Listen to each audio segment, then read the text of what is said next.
Hello and welcome back to the Weird and Proud Podcast. It's Sam and Go Pack Go, James in his cheese hat. From you bought me a cheese hat. I bought James a cheese hat. I'm so excited, and it was a great football day. It was a great Fantasy football went lights out well. I know we thought the Packers were going to stink this week, but we did not think that. Oh, we were okay. thinking Oh, okay. positive, sure. but it was going to be some tough outcomes with a quarterback that's only been on the team for 19 days and only started 3 games in his entire career. Sure. Crazy stuff. Cool. Anyways, moving on. If you are watching on the YouTubes, you may notice some things have been upgraded. Number one, obviously, you can see James is wearing a cheese head. I thought our harmony sounded really good. Our harmonies sound great because we got a major upgrade. We got a new, James. I told you I wanted a sound system. I could not be freaking happier. I should have never showed you those No, you buttons. should not have. That's your own fault. And the weirdlings will generously be rewarded for your mistakes. For today. my mistakes. I finally decided, I'm like, all right, we need to make an upgrade. So we have some new equipment. Hopefully this will forever banish any sound issues or any technical issues. We had some cheap equipment that I'd purchased from a while back, and finally we are so upgraded. We also have headphones on so we can now hear ourselves and make sure everything sounds good. And cheese heads. James somehow has the headphones and a cheese head on his head, but I made it work. It's a course balancing you made it act, work. but it's Of worth course. So hopefully you guys notice some quality technical upgrades. Yes. I can really hear the sound of my own voice right now. And I can hear you breathing too, which is I don't know if that's I don't know if other people can hear, but I can just hear. That's the sound just thing. watch yourself. That's just watch your That's mouth. the sound thing. Sure. Anyways, now that we've got that out of the way, hi everybody. Welcome back. Another glorious week in spooky season. We have arrived. I feel like now things are ramping up. We had Friday the 13th. That really got things in the groove. And it's getting a little cooler out. It's getting darker out. And I'm flourishing and I'm loving it. We went to Sleepy Hollow on Friday. We did. Which, it's always so funny. Some of these little towns, same thing with Salem. You go and there's a couple sites and you're like, okay, cool. And then you leave. I thought it was awesome. It is. It's a cool little town. And we live really close. We're only 30, 45 minutes away. It's such a historic little town that's got so many stories involving American folklore around it. You don't just get that every day. Oh, totally. No, so that was fun. We got to go back. We did it at night, so everything was closed. I was like, we got to go do some fun content. But of course, at night, everything was closed. So we'll be back. They always have some fun little Halloween stuff going on. Shout out to the restaurant Horse Feathers. That place was fantastic. It was so cute. There's a cute little restaurant there, Horse Feathers, that goes balls deep with the Halloween decorations. And it was just really cute. Really good way to kick off Halloween. And speaking of, we have another spookylicious episode for you guys today.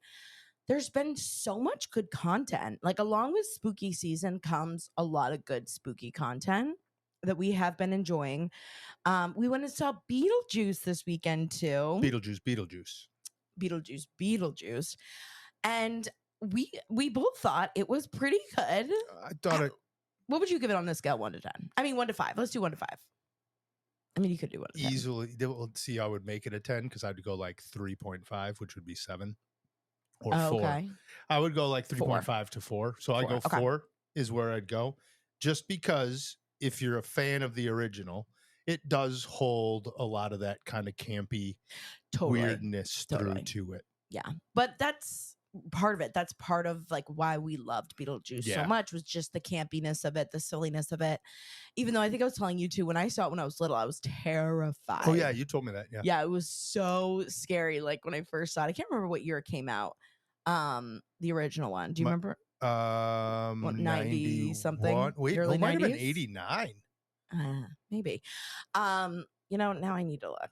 Now I could, that's an easy Google search. But you give it a 4. I would give it, like a 3.5.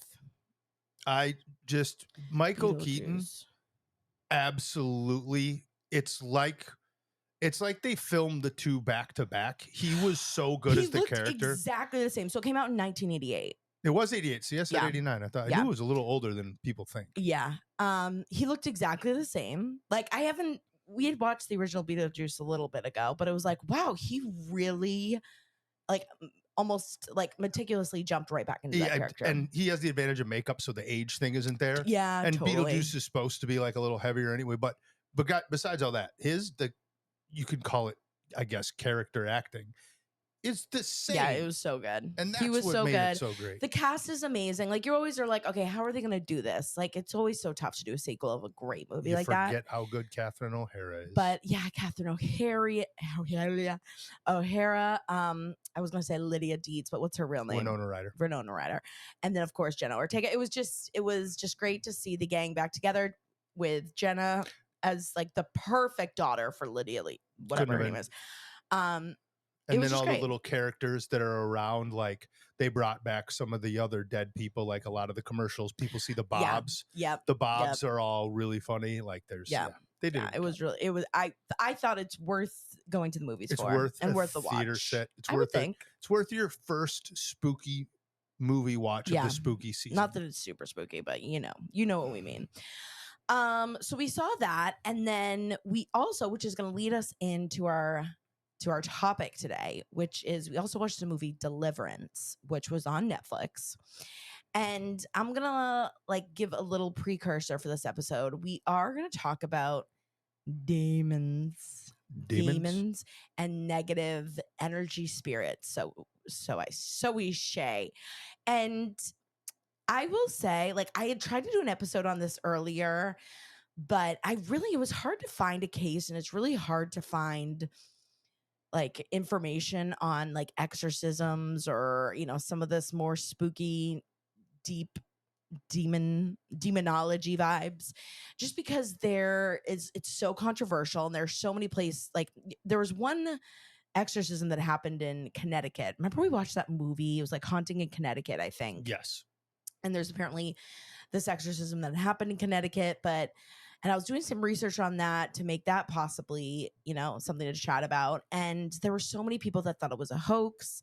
And there was a lot of things, weird things around the Warrens, who are in a lot of these The Conjuring. I think they also were haunting in Connecticut, anything really in the New England. I'm pretty sure too they were Amityville horror all over New England. And they live in Connecticut. And really quick too, well, they don't anymore, they passed away, but actually I think Ed might still be alive, but I know Lorraine did. But they have a museum in Connecticut that's 30 minutes away from us, and I've actually been invited to go to it. We need to go do that this season. I am I don't know, I've heard just weird things that the Warrens are kind of sketchy people. And I hate to talk about, bad about the dead, but now I'm going to be haunted by, now I'm scared. I take it back. I'll go check it out. Go check it. Yeah, I'll send you in there. Yeah, I got no worries.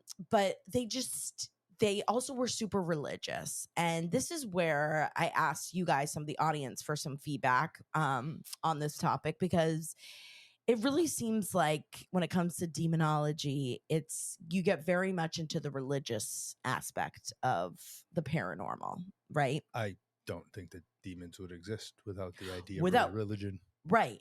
And the Warrens were super, super religious. And so that played into a lot of what they did was, and this is also, you guys can also tell me what you guys think about this, but from people that I talk to who are super religious, even my dad, who's really religious, he really believes that all spirits are demons. Anything that still has energy that has passed away means that it is a negative, dark What about energy. Your guardian angels? Well, that's a good point. I don't know. I think that is a totally different thing versus going into a house and there's a spirit there. That's a demon. I would think there'd have to be just as many guardian angels, because if demons really did exist, they would be everywhere, and the only thing that could keep them away would be a guardian angel. That's a good point. Which is funny how family influence work, because my family talks a lot more. The religious parts of my family, I mean, I have an uncle, my grandfather, and a cousin that are all pastors, and all of them talk more about guardian angels than anything. Interesting. That actually is a really good point. Yeah. Because when we get into this and talk about this, that was like kind of my question I put out on the Weird and Proud Instagram. I had asked on stories, like, a couple questions. First one I asked, do you believe in ghosts? And about 3,000 people answered, because again, I was on the Weird and Proud, so we have a little less followers, of course, on there. But 67% of people believe in ghosts. Only 11% of people say no, absolutely not. And 22 said they're on the fence. That was the 11%. Yeah, no, you're definitely the 11%. And then I asked, are you religious? And only 25% of people said yes. 51 said no. And 50% no, said no. 25% said kind of. And like, I put kind of because I'm also like, I'm not obviously super religious, but I still believe there's a God. And I still believe. The buzz phrase these days is nobody says they're religious, but everyone says they're spiritual. Spiritual, right? That's what I was going to say. That's what seems to have happened a lot. That's the word. That's the a lot of people nomenclature that people are preferring these days. Yeah. And then I asked, do you believe in demons? And 45% said yes, 25% said no, and 30% said kind of. So I just thought it was interesting because, again, I feel like when you do get into the, exorcist side of things, when you get into it's a demon spirit, it becomes a religious, because that's the next step. If there's a demon, well, they need an exorcism, they need God,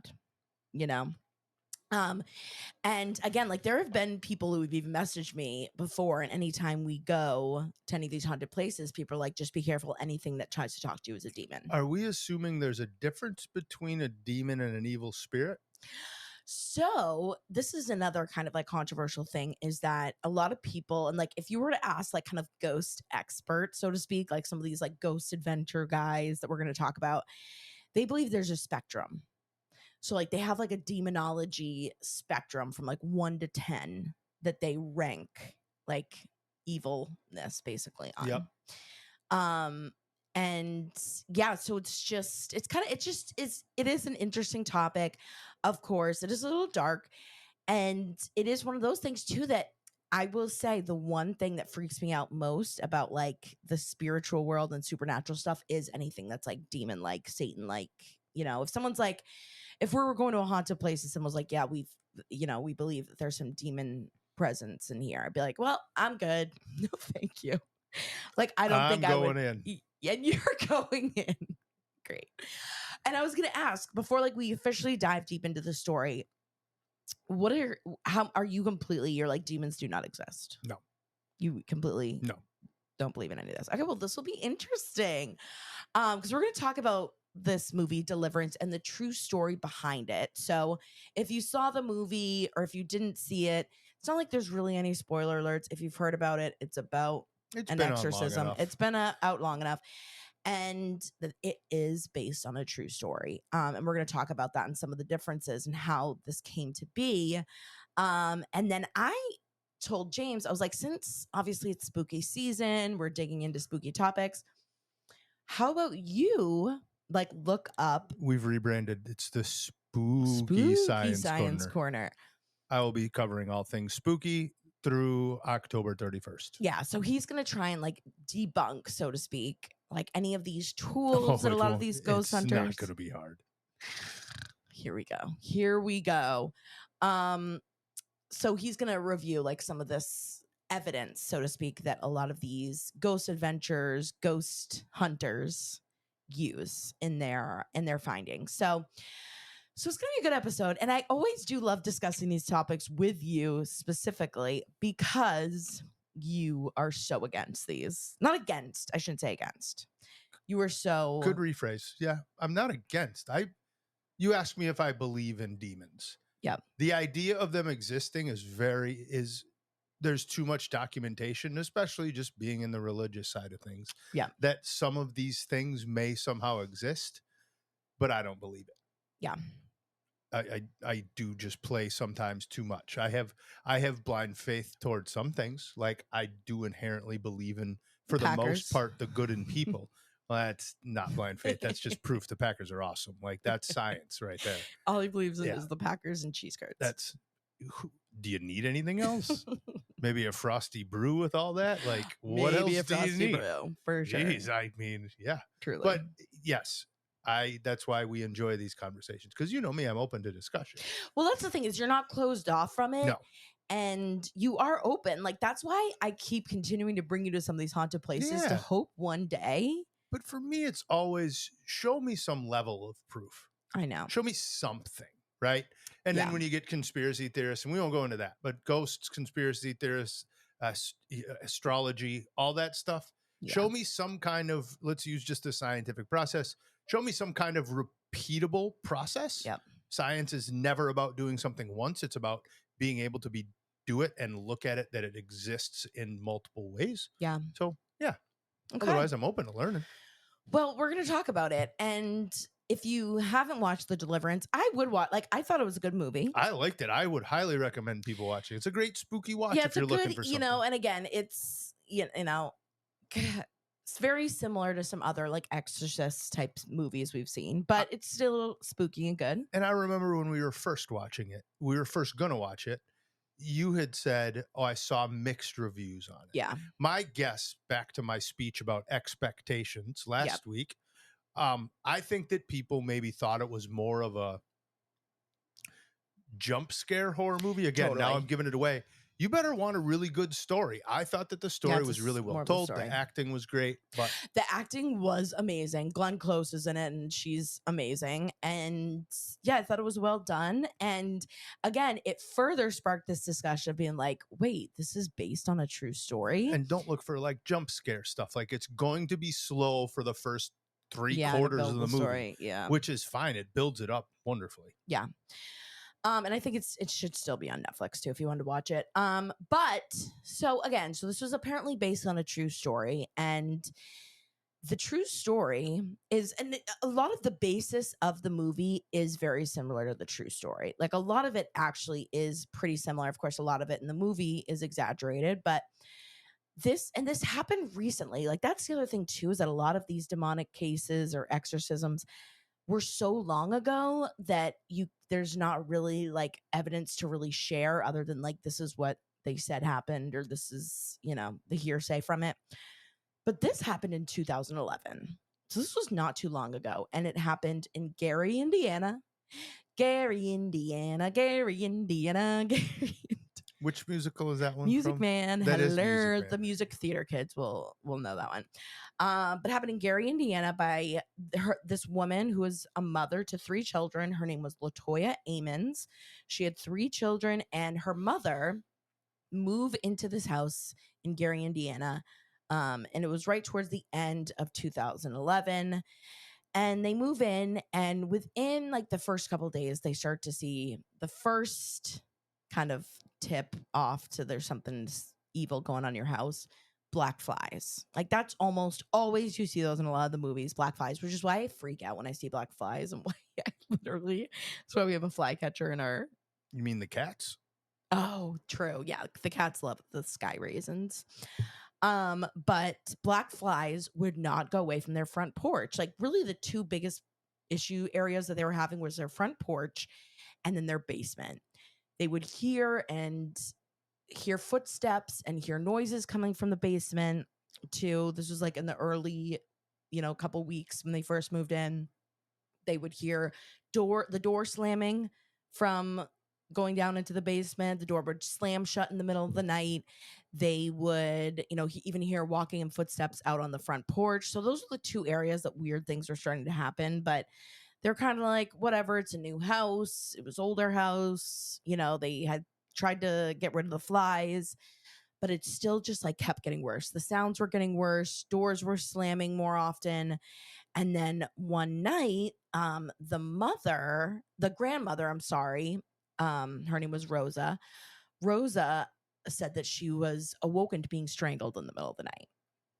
And this would happen a couple times. And again, like the mother, Latoya, was kind of the one who really didn't believe it in the beginning. And then it started attacking the kids, which is always when things start to get freaky and kind of scary. The daughter had claimed to have been levitating off of their bed. She was having crazy nightmares, was screaming. The mom walked in and she was literally levitating above her bed. Again, very much like all the other spooky exorcist movies you see.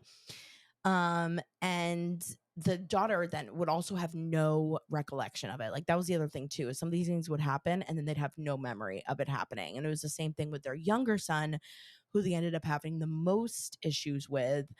And he would go into almost like this catatonic state where he would just be like staring and would not break out of it. Like he would be like that for hours. And then it would get to the point where his eyes would roll in the back of his head and he'd start saying some crazy stuff like, like, it's time to die. I will kill you. And that's when they were like, okay, something's obviously really wrong. The mom, Latoya, was like, we got to call someone. So she goes and calls their primary care physician. She's like, what else do we do? And they went to this primary care physician. Of course, the doctor's like, okay, this woman's crazy. Her kids have, like her delusions have rubbed off on her kids. And they were like, these kids are definitely doing it for attention. There's no way. So CPS was called, and this is all true. This is technically part of the movie, but also part of the true story.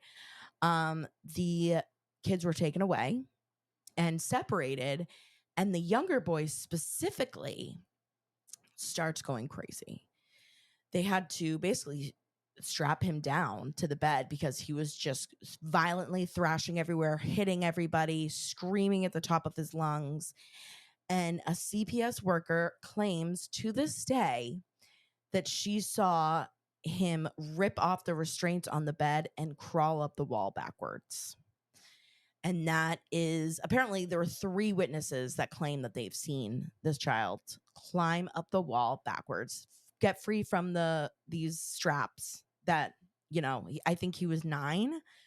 Like just stuff where they're like, it's impossible that a kid could have done this on his own.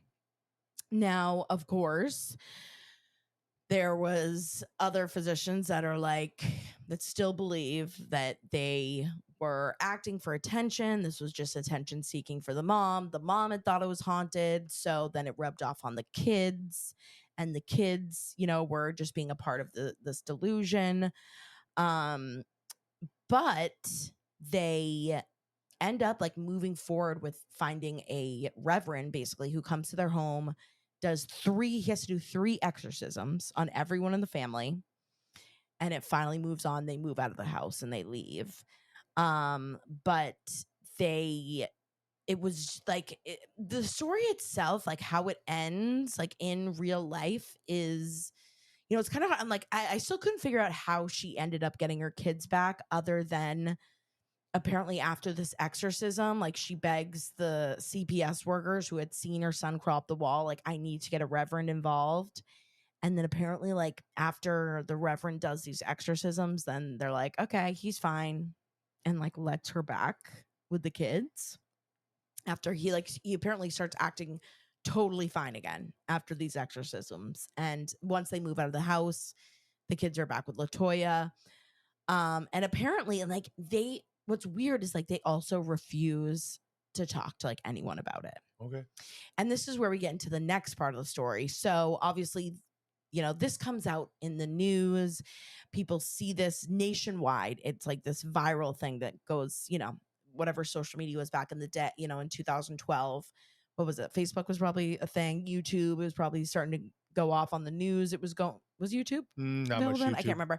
Facebook was like 2006, yeah, definitely really Facebook. big 2008, I think it was. But it goes mega viral. And Zach Baggins, I can't remember how to pronounce his last name, but Zakbagan. Zach Baggin, and he is, if you're a freak like me and you love the ghost stuff, you've probably seen him and heard of him, but he is like the lead guy on Ghost Adventures. And this is like one of the longest shows that does like ghost hunting. I think it's on the Sci-Fi Channel, I believe. Now it's on Discovery Plus, but it's, you know, this guy is excuse me, obsessed with ghosts, obsessed with the paranormal. And he even has a museum now, apparently, in Las Vegas, where he's collected a bunch of the stuff. Apparently, some of the stuff from this house is in the museum too. But he hears about this story and he buys the house. And he's like, this will be a way for me to prove to people that demons exist, that the paranormal exists, because apparently there's just so much activity in this house. So he buys the house in 2014 and he starts to do a documentary on this house. So in the documentary too, you can watch it on Amazon Prime, which is where I watched it. It's called Demon House. And at the time, like even when this was crazy, like there were some psychics that had gone by the house, and apparently, you know, everyone was calling it, of course, the demon house. Some psychic had said that she feels that there's over 200 demons in this house. Other people have called it the portal to hell. There's got to be some sort of portal here that's leading to hell, that's bringing all of this negative energy, these negative spirits up. So he does this documentary, and there will be a little bit of the spoiler here because we're going to talk about it. But he finds some crazy stuff. And the biggest thing that he finds is that anyone who touches this house is affected negatively in some way. Like something bad happens to like every single person that touches this house, that talks about this house so much. Because of course, like in the first part of the documentary, he tries to go back to Latoya Ammons and tries to find them. Apparently they moved to Indianapolis and they refuse to talk to him. They're like, we are not, like, we don't even want to bring up this energy. Even if you've been in the house or been near it or like talked about this house, we want nothing to do with you because we do not want it to affect us ever again. So really, like anyone who had any touch with that case, they wanted nothing to do with him.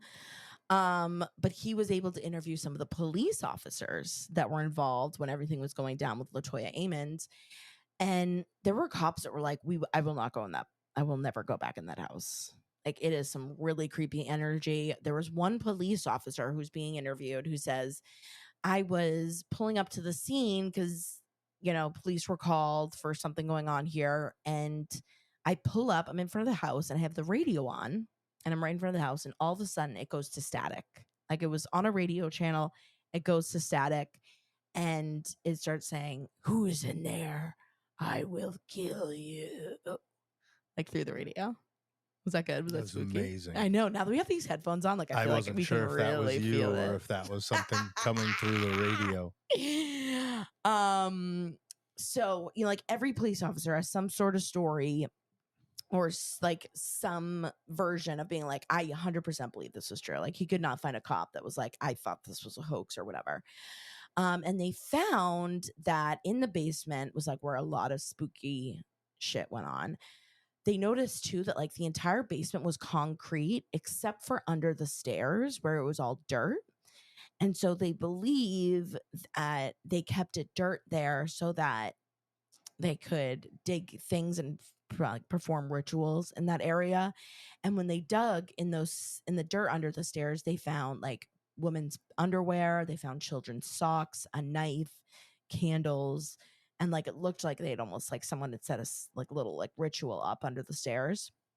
And it was just really weird. Like even when he went to interview the CPS worker who he interviews and over Zoom, and she was like, I 100%, like I swear on my life that I saw this boy crawl up the wall backwards because of this house. And she was like, I will never go back there because as soon as I left that house, I broke 3 bones within 2 weeks. I was in a car accident that almost like ended my life. And even there was a home inspector. So he calls a home inspector over too. He's like, can you inspect the house? Like, are there any leaks? Like, make sure there's no gas leaks or anything that might be driving the family crazy. And he found nothing. And then on the way home, he hit a tree and almost died from the home inspection. Then he finds a family that lived there like 10 years before Latoya Ammons. And this is when things like really get weird. Because that was the thing is it's like, what happened in this house that made it so spooky? Like what happened here? And they found this family. And it was like a mother with 3 kids. and she was acting like really weird. The kids were acting weird. They went back to the house and she was like, oh, I haven't been in here forever. I've wanted, the kids have grown up. Like, I want to show them part of the house. And he was like, let's go down to the basement. This is where a lot of the activity is. And she's like, I'm not going down there. I will not go down there. I will never go down there. And then she all of a sudden was like, I need to leave. They go outside and she was like, well, my brother lived in the basement and he was murdered. And we don't really talk about it. And it was like, still, like, never found out who murdered him. I was just going to ask, like, they never found out. Well, that's horrible. Yeah. And the family, and then this woman and her kids who went to see the house, well, after they left, her daughter tried to take her own life that night.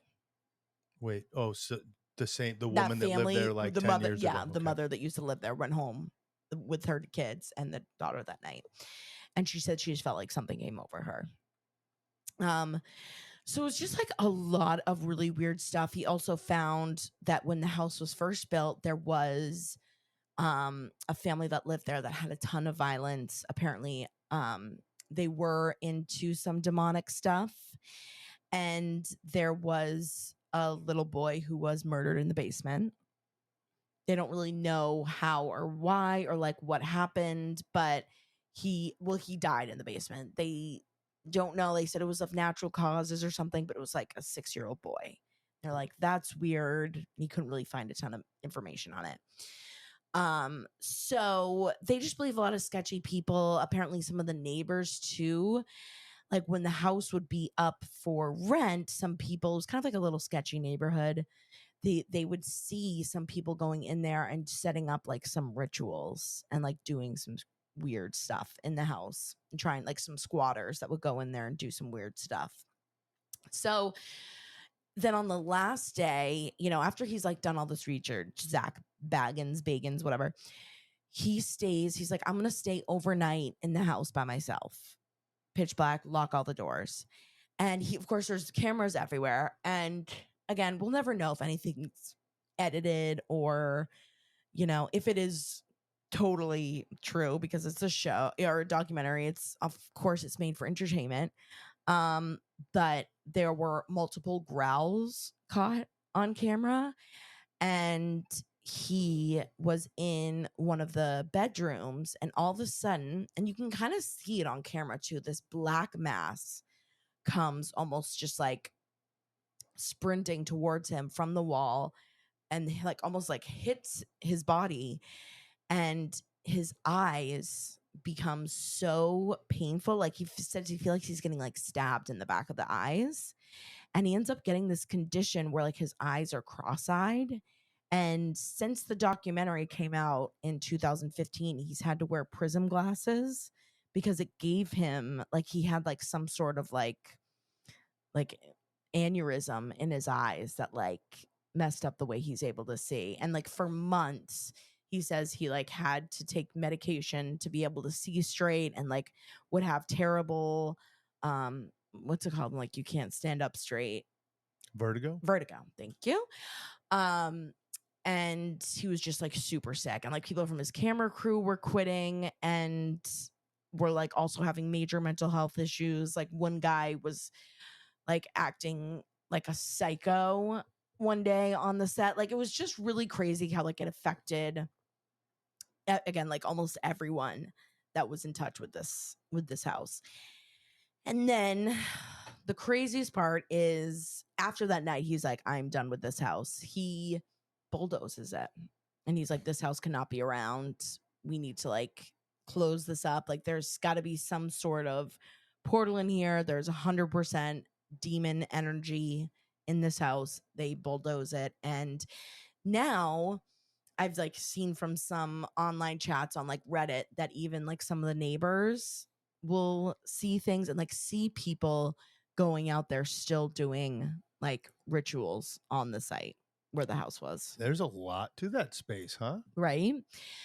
So yeah, so and watch Demon House again if you want to. It's on Amazon Prime. It's free. But just kind of a crazy story, and I saw this discussion too that a lot of people were like, okay, well, if Zach Bagans had this crazy paranormal house where all this negative, crazy stuff, almost every person that came in contact with it was affected in some way, why wouldn't he keep it up to like try and find some repeatable evidence to try and prove it? That's my first question. So that has been discussions like, why would he bulldoze it if it really was that bad? To try and prove. But he, of course, he is saying no one, it's not worth, like, people literally, there's one doctor, apparently two, I forgot to mention in my notes, that had come over to do a which I know we might talk about at some point too. What's the name of it? A geomagnetometer, which apparently like measures the earth magnetic field, can also tell if there's like radiation in the house. Like, he was just trying to like cross out that there's nothing outside sources that could be affecting these people. So he had this doctor come in who would like do all these tests to make sure there's no radiation or no electromagnetic force that was impending on these people. And he ended up, like, again, also becoming super sick.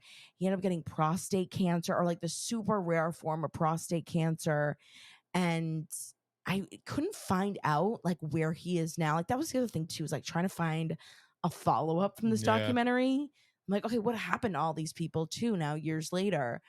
But again, it is like, okay, yeah, why wouldn't you, if this was so, try and maybe repeat it again? I don't know. But I think he was just so freaked out. And I mean, so he says, and so scared that this would happen to another person, was like a death threat trap basically for anyone that went in there, that he was like, it's best if we just shut it down. Yeah. So do you believe in fascinating. That? Do you believe in it? You've changed me completely. What do you guys think? Like, do you, like, I guess it's kind of hard to ask the question on Instagram, but like, if you say yes, you believe in yes, you believe in ghosts, and yes, you believe in demons, like, what, like, I don't even know what the question would be. Like, do you, read your stats off again. I thought those were very interesting. Let's go through the statistics one more time. Okay. This is a good sample size. 3,000 people is a significant sample size. Yeah. 67 people. Okay. So do you believe in ghosts? 67% say yes. Okay. And 11% say no, which I am really surprised how low the no is, because I feel like there are definitely still people out like you who are like, but the on the fence, I guess, 22%, that's good. That's a good amount of people too who are like, maybe, I'm not sure. Are you religious? Yes, 25%. Okay. No, 50%. Kind of 25%. And then do you believe in demons? Yes, 44%. No, 25%. Kind of. So obviously, in this, your survey, in your study, being religious is not connected to believing in demons. Right. So I guess that was a good question. Is it's like, yes. I think it's a phrase thing. I think it's a word thing, right? Yeah. And it doesn't. I don't think that you have to be religious for the demon side. No. But it is just interesting because demon, Satan is hell is. And that's where, if there's an exact definition of it, like, if a demon is a version of only a religious thing, or is demon just an evil spirit? My thought would have been a demon is more of like an evil on that evil spirit scale, but it doesn't have to be connected to the religious side, right? Yeah, maybe. I know that's the thing that I, I'm like, because if there was something negative in the house, or it was like a, demons, again, whatever your definition of that is, again, like the thing would be bring a cross and bring holy water. Because then there's like the idea of a poltergeist, right? Right. Which is just an evil, mad ghost or spirit. Right. Like, I need definitions, I guess. Maybe I should ask something. Ghost experts. Maybe that's something to go through in the next one. Yeah. Is what are the current definitions of these things? Yeah. Well, and then so I asked James, because of course, whenever we go on these ghost hunts, whenever you watch any of these documentaries, one of the things that they used a lot too was these voice boxes. Spirit box, voice box. And if you haven't seen these, if you haven't watched the shows, it's literally like a little black box that basically is like a radio, right? I mean, you're going to kind of tell me. Not just basically like a radio. It is a radio. It's just a friggin' radio. It's a friggin' cheap radio. Okay, so it's a radio, and the idea, like I'll tell you the ghost side. The idea is it's spanning toward, like it's kind of like spinning from like, every radio channel there is, right? It's kind of just like automatically just spinning through radio channels. And when a ghost wants to talk to you, it pauses on a specific channel on the word that it wants to portray. Or a person on a walkie-talkie that happens to be on that same frequency. Oh, is that okay? So I told James, because we even used these when we went to the insane asylum too, if you guys remember. And if you haven't seen that, you should go and watch our vlog that we did of it. It's on YouTube. But we went there in January, and a lot of people had these voice boxes, and we got a lot of stuff. And of course, too, even in this documentary, they have voice boxes, and they're getting like, I think it's, like, yeah, it could be a coincidence you get certain things, but that come across the Jesus looking at me like I'm psycho. But like, it is like when you ask a question and you're like, what's your name? And then all of a sudden you're like, Sarah. It's like, whoa. Like when it's like a very intelligent response, you are kind of like, oh, does this mean the ghosts are trying to say something? And what do you think? So let's start with the heart of let's start with the heart of this James's Science Corner, or the Spooky Science Corner. And I know I sometimes missed the heart of it. It's just to talk about things from a different angle, right? Yeah, scientific things. I like the idea of science within our little experiment of humanity here, right? It's our way to interpret the world. Sure. And in science, there are things that you do need to follow to try and say whether something is going to exist, or is it a proof, or is it just a theory, or is it an idea? I was trying to find that one. I wanted to find that one so bad. We got to memorize these. I know I got to find. Okay. Anyways, well, I was going to use the crickets one when you asked the question. That's when you asked me about like what I was going to hit the crickets one, but I couldn't find it. Funny. In the idea of this, so you wanted the Science Corner staff to look at the Science Corner staff. You wanted the Science Corner team, the Spooky Science Corner team. So Prue and I, so you wanted us to look at, she cuddles with me while I do this. We took a look at the idea of the spirit box. Right. It's a friggin' radio. I didn't know what this thing was either. So then why does it stop? Like, how do you explain when it stops to let certain sounds come through? You ever hit scan on your radio in your car? Yeah. Same thing. I know, but like it'll scan and then it'll say like my name's Sarah, and then it'll keep scanning. So it's like, when does find me more proof of that? Because I've never once heard on these cockamamie ghost shows where the person says an actual word. Well, no, when we were in the Trans-Allegheny Insane Asylum, remember we were in the hallway and that girl had it, and it was like, I forget what it would say. There were a couple things. We can go back and watch the vlog.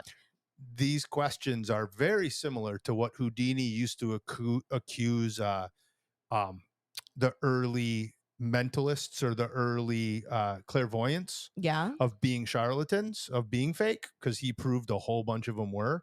They used to ask the same exact series of questions, and they ask it in hypnosis as well. Yeah. What they do is they're looking for obvious answers, and it's more like throwing stuff up against a wall, because you're going to get a response eventually, but it's not repeatable. You don't get a name response every time you ask the question. Right. Yeah, I know. The more likely scenario is it's scanning through hundreds and probably thousands, because it does AM as well. And we've talked about radio waves on the podcast before. We sure have. The length of a radio wave, an AM radio wave, goes a lot further than an FM radio wave. Yeah. And on those radio waves, you are going to pick up maybe a ham radio signal. We should all know what a ham radio is. My mom was, weirdly enough, a certified ham radio operator.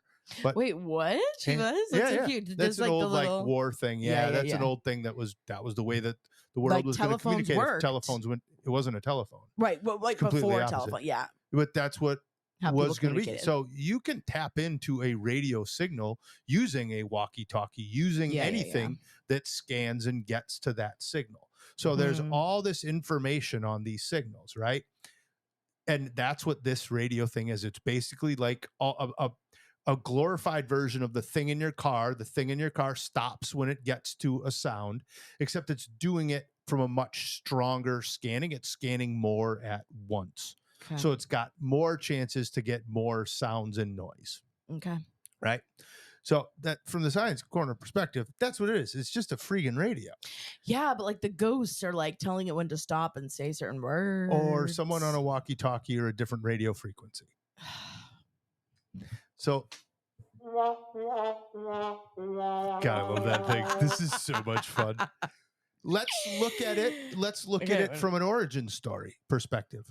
Where did the idea of this box even start, that it was something that was going to work? That's when like the police officer was talking, like he's in his car, all of a sudden this, it's static, and then he hears a voice come through. Like maybe someone was on a radio, heard a voice come through, which again could be. Look, there could be a number of reasons. I would love to. I'm not here to discount, like I say with you, I'm not here to discount your beliefs. Yeah. Right. And I'm not here to not believe that person had that experience. Yeah. Is it repeatable? Yeah. And it's funny. I'll get back on track. What's the historical significance of where these tools come from? Seems to be through observation. Yeah. Meaning a ghost hunter just sees someone else use something and then does it. There was really it wasn't like how Mary Curie, since that was something from Beetlejuice last night, how Mary Curie discovered radiation, right? She didn't just see someone else do it. She had a theory, tested it, and after multiple tests, they were to be able to discover something. So that's the other funny part about, you asked me to investigate these tools, and anything that's a tool, what's the origin story? Where did it possibly start? Yeah. It comes more through like media. Like somebody saw another person use it somewhere and said, oh, that's a good idea. Right. Yeah. And this one seems to be, and I read a lot of articles from the ghost hunting side, but then I also read a lot of articles from the academia side. Yeah. And it's like, there's just nothing to prove. Now, that's the science side. Here's James's commentary on the science side. You know, I'm always going to believe that people can have their own beliefs, and that's a good thing. That's where we get to have discussions like this. But then there's also something to think about with, let's go back to radio waves and wavelengths and a spirit that may or may not exist. Yeah. And since you were already talking about demons, we'll stay out of the religion side, right? But let's talk about where a ghost or spirit most likely comes from. Would a ghost and a spirit, now here's a good question for people. Are ghosts and spirits and demons entities other than human, or did they used to be human? Well, that's the question. If they're a demon, if they really are like a true demon, then no. Then they were not a human. Not. No. Okay. But are a lot of ghosts and spirits and things, most of them, right? Yes. So let's go back to the idea of this box, right? What is more likely? An entity that used to be a human being able to directly communicate in a human, be in a human, possess a human, or be the guardian, whatever terms we want to use, right? That energy level, again, let's take a big leap to another idea of chemistry. Oil and water don't mix, right? You can't mix two things that don't chemically or energetically work together. Why would something that used to be human, and us as humans, have to use a radio signal like these microphones connected to a signal to transmit? Yeah. Why all of a sudden in the afterlife would we be more likely to have our voice show up on a radio than through another human? It makes no sense to me. I don't know. There's all discussions of the type of energy that takes ghosts to do things, and that's why they drain battery power and lights, and because they need energy to produce these results. So like, I would think that they don't need energy. They're the origin part of energy. They're using, in my interpretation of when I've seen a ghost use a light or drain batteries, then why do people get cold when the ghosts are around? Well, because it takes the energy out of the room, right? So that's what I'm saying, is it's easier. It's less energy for them to be like, okay, flip it onto this radio at this time, rather than them actually use their voice. I would think it would be easier for something that used to be part of humanity to identify with a human than a radio wave, which a radio wave is just a series of signals Why don't you not judge the ghosts, okay? Why don't they just want to do what they want to do? I'm not judging the ghost. I'm making an assumption based on something that is pseudoscience, but maybe could have some tenets to science to it. Where's the crickets one? Use the crickets one next time. I like that one the best. That one is really good. Sure, whatever, James. Okay, fine. Hold on. I'm going to rank James's science corner. Big win. Big win. Whatever, James. You have your beliefs and I have mine, okay? And soon enough, we're going to be at the most haunted hotel in America, and I'm locking you in the basement. But that's fine. I don't care. It's a difference between beliefs and proof. It is always nice, though, whenever we do like any ghost hunting stuff. Like, it's so funny to have James there because like everyone else is freaking out, crying, screaming. James is just like, well, can I connect it back to our experience? And I've talked about this before and I'll talk about it again. Let's take a popular phrase and idea. And if anybody out there, and even in reading some of the academia stuff I was reading, if anybody out there does want to participate in ghost hunting, you can either one, copy everything that you did and you see on TV, which is what scientifically kind of seems like garbage, or you can do what a really smart guy at the insane asylum tour said. Back to the phrase that's popular about flights. It's my idea. If you want to be a ghost hunter, this is what you do. You raw dog it. You don't get the toys. Yeah. You don't get the tools. You don't run around. You don't think that this is an episode with a bunch of lights and buzz and they only have 23 minutes with commercials in a 30-minute episode to squeeze it in, right? The majority of that 23-minute episode, that's an 8 or 10 hours or 20 hours, 50 hours of them sitting there doing nothing. Yeah. The doing nothing is the important thing. If you really want to be a ghost hunter, raw dog it. Go to a haunted place and sit there in total silence and own your own mental torture. That's where the idea of most of these ideas of ghosts and possessions do actually come from. Yeah. Even the Catholic Church, not that we're getting into religion, recognizes that the majority of things they've ever thought to have needed an exorcism don't. That don't need an exorcist. They don't. Yeah. Most anything that's reported as have an exorcist come and look at this, they're like, no, this isn't. Yeah. Yeah. It is like rare. That's why, when we found this whole story with the Deliverance, it was like, oh, interesting. So would love to hear your thoughts. Also, if any of you guys if you have proof, which I don't know, like other than like proof that could be repeatable, maybe. Or any like video proof, any stories. This will be a perfect transition for our next segment. Call us in. Let us hear your story. Let us try and prove James wrong. You can call us in at speakpipe.com/weird and proud pod. This is where you can tell us all your weird secrets, all the weird stories, where, we have embarrassing stories to, of course, now with spooky season, we have lots of good ghost stories. We have embarrassing things that have happened. I mean, we love it all. So hopefully, if you haven't heard your story already, too, that's another reason to maybe call back in. If you haven't heard it in over 6 months, maybe call back in if you have the time and energy, because it might have just been too long. It might have been poor sound quality.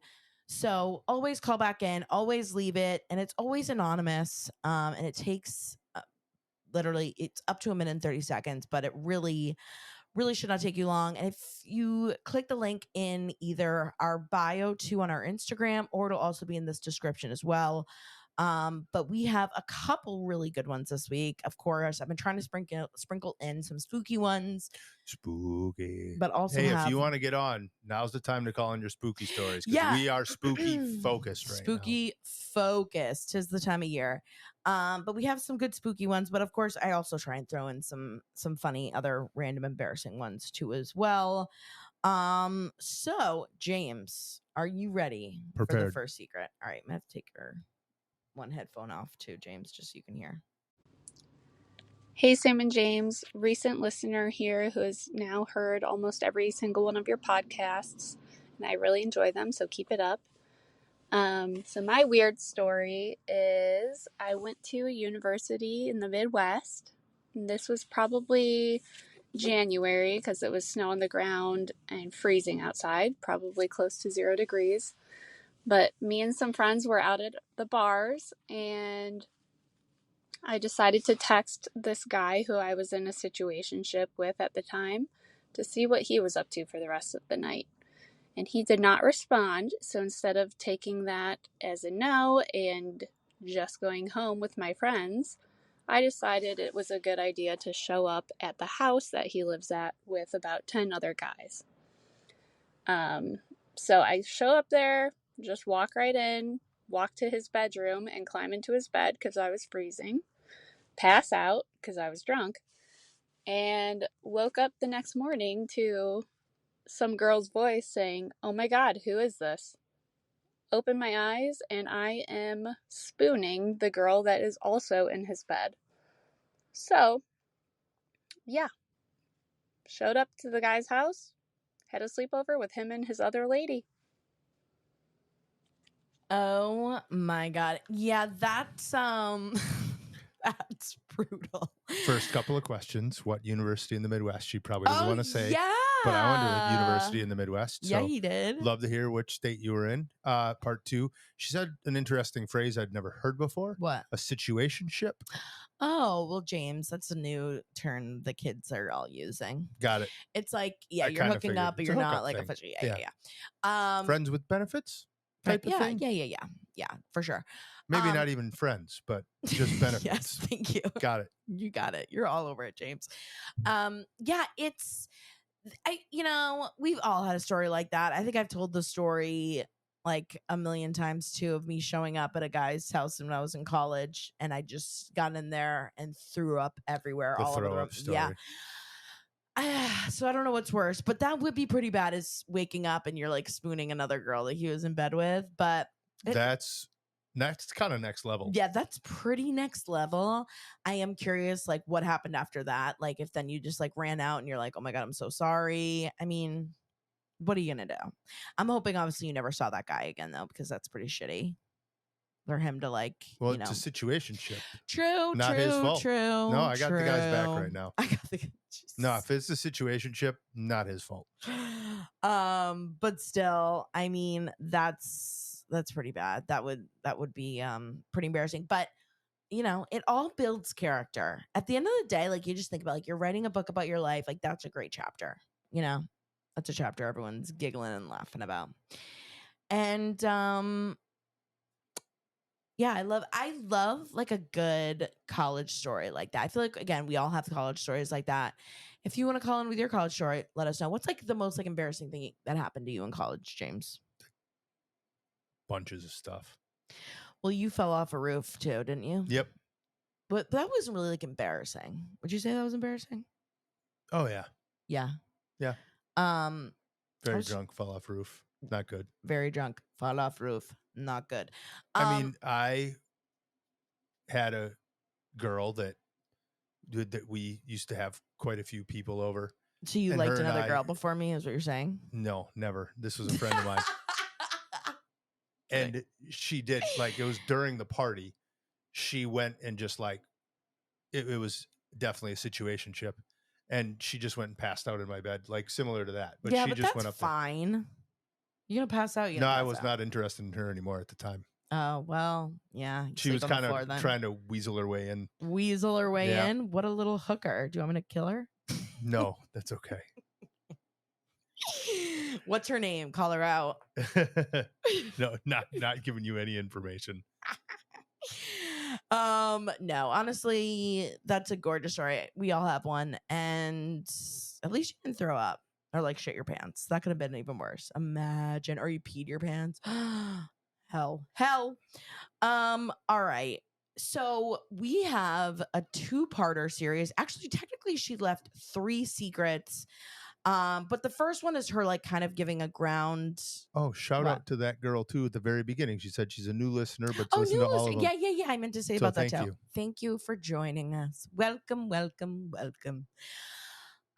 We have so she sent in 3 voicemails. The first one was her just basically, saying how much she loves the podcast. Of course, won't make you guys listen to that. But she talks about how she has seen ghosts her whole life. She grew up living in her grandmother's house that she says was extremely haunted. And this was a type of situation too, where anyone that came in the house or slept in the house had some sort of paranormal weird situation that happened. And then she starts right after that. So here is the secret. Okay, so I had to start a new one because I ramble a lot. So when I was pregnant with my daughter, a lot of the activity in the house was very amplified, and it was centered around me. We also had a lot of kind of like dark family stuff going on, which is irrelevant to the story, but it was, I think that on top of me being pregnant kind of just like, made everything a lot more amplified. So one day, my boyfriend and I, we were laying in my bed. We were just in my room watching TV, and we heard my mom yelling for me. She was downstairs and she was yelling for me, and we just hear her going, "Haley, Haley, Haley," and I'm like, "What? What?" And I'm, responding to her, and finally I was just like, "Okay, I'm just gonna get up and go see what she wants." So I get up and I go to the stairs, and my mom's not standing at the bottom of the stairs, so I go over to her room and I'm like, "Hey, what do you need?" And she's like, "What are you talking about?" And I was like, "You were just calling me." And she goes, "No, I wasn't." And I said, "Yes, you were."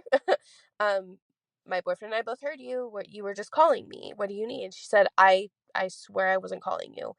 At the time we were the only people there, and she swears up and down that she was not the one calling me. All right, in this part too. So then a few days later, I was sitting in my mom's room and I was talking to my stepdad, and he was like folding laundry and doing stuff, and I was just in there talking to him. And my mom started calling my name from downstairs. And at this point in my pregnancy, I was like very heavily pregnant, so like getting up and moving around was very hard for me.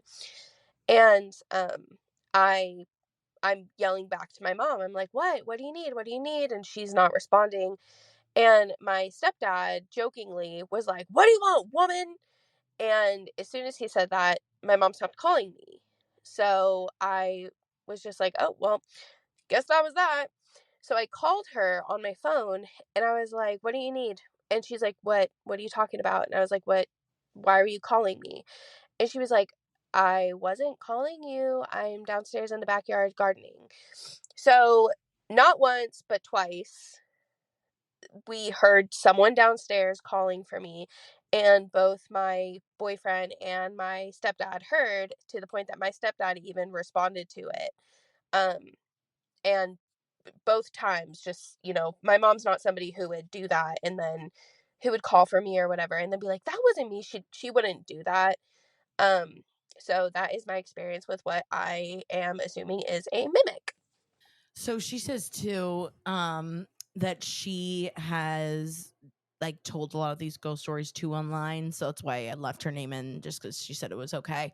But she'd also mentioned that, her family was also going through a hard time. There were dark times. And I meant to bring that up too when we were talking about the whole Deliverance thing, is that also seems to be a really big theme. Like if you have a lot of negative things going on, if you're feeling really depressed, if you're just, like not sleeping well, you're already having mental health issues, it feels like that makes like negative spirits or like dark energy spirits attach more, or like, become more. I was going to say the exact same thing, because she said, "I know it's not she said, even Yeah, like, I don't think it pertains. Like, I think that's one of the most important parts. Because again, I am the quote unquote non-believer, as you say, but I still like hearing stories. And one thing you look for when you're looking for any sort of proof of something is you're looking for commonalities. Yeah. And I can't think of one ghost story, exorcist thing, anything we've watched that the hero or the hero of the story always, or someone who's saving somebody, always says, when somebody's in a dark place or when there's tough times going on, these spirits entities come out more, latch on. It's easier for them, right? Yeah. It's almost like a to show cult themselves thing. Yeah, right? yeah, yeah. Cults prey on people like that. And again, not connecting spirits to cults here, but negative energy to people that are in a negative place. It does, seem to exasperate it. Yeah, and then she was talking about the voices. So it reminded me when you were like, why don't they just use their voice? And I would think, if a lot of them are strong enough and they know, I didn't even mean use their voice. I mean use a person as a vessel. Do you see what I mean? Okay. Yeah. Yeah, that would take a lot of energy, but I know what you mean. Yeah. So, but the mimic idea, right? She said this must be a mimic. Because there are a lot of like different types of ghosts that they say, like residual energy. I forget, there's a couple others. Like there's one type of ghost that, I can't remember if it's also like a mimic version, but it's like they will do like the same things that they used to do as when they were when they were alive. Well, like, that would be more like not a repeater, but yeah, I forget what well, maybe we can look that up for the next episode. They're trapped in like a behavior, like a cycle. Yeah. Like some sort of pattern of them like doing the same thing of what they did when they were alive, versus like, there's another type of spirit that is interactive, and they, based on what the humans are doing or whatever's going on, they're reacting to it. So there are different types of levels, and the mimic, I'm guessing, is kind of that level where they are able to interact, of course, but they're some sort of they're intelligent enough to be like, oh, that's someone's name, let me call up and confuse them. I don't know, it's spooky. That's spooky. The mimic thing, if I remember, it's also more so that the spirit, they always gain power or energy with interaction with the living. Yeah. So they're using that maybe to gain get an interaction back. Right. Get people to respond to them. Yeah, I don't know, it's creepy. I would love to hear some more stories if you have any others, or like, again, if you have videos or if you're able to take any physical evidence of it. There's got to be some good spooky stories from childhood, because it seems also that entities seem to interact with kids. Yeah, well, so somebody's got to have more susceptible. Somebody's got to have a good like sleepover story or something scary. Yeah, no, that was a gorgeous one, and that was a two-parter. So yeah, make sure you're calling in with all of your spooky secrets, and also my DMs too. I always am going through and checking, not every day. I'm not saying that I'm going to get right back to send the your next DMs minute. to the Weird and Proud pod. Yeah, but send your DMs if you have any video evidence, or you have some pictures or whatever. If you have a longer story or something you want to send, feel free to DM me on Weird and Proud pod on the Instagram. That will be the easiest way to get that to me. But thank you, Haley. I want to make sure I say her name. I think Haley. It was Haley. And call us in again with any others. Love to hear it. Anything that'll change James, turn his mind. And we have another good, silly, funny one to round out the episode, to end on a silly, goofy mode. So here we go. Hi, Sam and James. I've been listening to your podcast for a little while now, thinking that I did not have a secret story to share, when in fact it hit me yesterday when I was listening to your podcast that I do have a story or two to share. I was about 18, 19, maybe 20 years old, hanging out with my boyfriend at the time, now husband, and our friends who are all guys, and it came up somehow that I had queefed before. My boyfriend, knowing I was a virgin, said, "No, you haven't." And I said, "Yeah, I have." And he says, "No, what do you think a queef is?" So I shared with him, I said what I thought a queef was, which my experience was that when I've sat and have some gas escape that travels up the front instead of the back, and it's like a little fart bubble. He told me that is not what a queef is, and shared what it was. Needless to say, I was very embarrassed. Second of all, I'm going to try to make this fit. I was getting my cervix checked when I was pregnant, 9 months pregnant with my daughter, and the nurse said, "Oh, I feel a lot of hair." And I said, "Oops, sorry." My husband started laughing, and she says, "No, I meant that's the baby's head. She's got a lot of hair on her head." Hope you enjoy. Bye. Well, that's just cute to share. That was cute. I like that as an example because she said from the beginning when she said, I didn't think I had something to share, and then it hit me. Yeah. That's how that might go. That's how, you're listening or something, you come across and you're like, oh my God, that's a good story. And those are great and they're stories. Always so funny because those all, again, it's always nice to have like the random story that comes through. And the whole queefing. So the guys, obviously, you will not probably know what this experience feels like, but do you know what she's talking about? Yeah, of course. Okay. So yeah, when the fart comes up the front. Yeah. If it's kind of a crazy experience. Have you ever farted up your balls? They don't have an exit thing. Well, we don't have an exit either, but it just like sometimes like goes that way on its Great Escape. The Great Escape. Like if it's a fart, like ever, like but you've you been have sitting a back gape down there. Our balls don't have a gape. Right, but there's still a fart comes out of my butt, but it goes up my other the other tunnel. The plumbing is mildly connected down there. Yeah, well, mildly, but not enough. Not like as directly, but remember, no, it's biology major. I do know anatomy. Yeah, well, it's more that like it goes through the flaps, and the flaps like, do a little like dance in the wind. I got like when you see like a car. I was wondering what you were doing. Like one of those things, like the car was like one of those guys like dancing in the wind. The wacky wavy inflatable. Yeah, that's what our lady car is doing. The fart I was comes trying that to way. think they say it so well on Family Guy, but I can't remember. Yeah, the wacky car salesman. That's what like our labias go through when we fart the other way. Isn't that nice? It's wonderful. Well, I hope that you have been able to experience a queef because there's truly nothing like it, and it's a wonderful experience. I feel like every woman should experience a queef once in their life. Are you ever sad that you can't experience a queef? No. Okay. That's too bad. Maybe if you like slapped your balls together really hard. No, that does not sound fun. It's totally different. You could create like an air bubble that would kind of feel like it. No, that would not. That's not even close. Classic. Well, those are our amazing secrets for this week. And if you want to call in and leave us a secret, you can call in to speakpipe.com/weird-and-proud-pod. And no, we do not have a button yet for SpeakPipe, but I don't know if we ever will. I feel like it feels too good when it's natural. I like doing it the natural way. Just yell the I do want to pre-record some stuff for this, though. I know we got to figure out how to do I that. think, yeah, we could definitely have some fun. Yeah, we're gonna have some fun with this thing. So, anyways, I hope this episode was gorgeously gorgeous on the audio. Also, before you leave, don't leave. No, don't leave.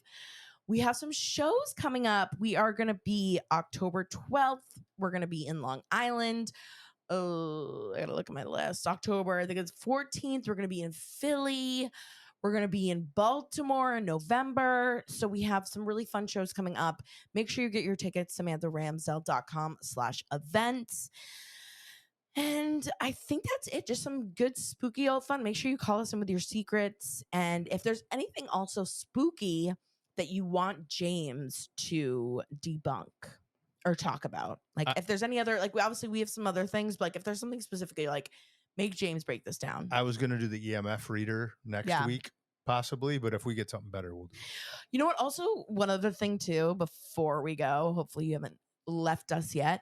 Someone left a message that we should do deja vu, and we actually did do an episode on deja vu. I know that's not spooky, but I had gotten a couple messages about deja vu, and we did a whole podcast episode. Not a whole podcast, but you did a segment on that. We did a segment on it. If you search, you can look. Yeah. You can find it. It's a good recommendation, though. We love that kind of stuff. So yeah, we love the recommendations. We love the ideas. So send them in. Make sure you're following on Instagram, Weird and Proud Pod. If you also are like, wow, the audio upgrades just sold me. They now deserve a 5-star review. Make sure you give us a 5-star review if you're listening on Spotify or Apple Podcasts or on Amazon. And if you're on YouTube, give this video a thumbs up. Make sure you're subscribed and following. And we love you guys so much. We hope you're having a great week, and we'll see you next time. Bye, love you, weirdlings. weirdos. Bye.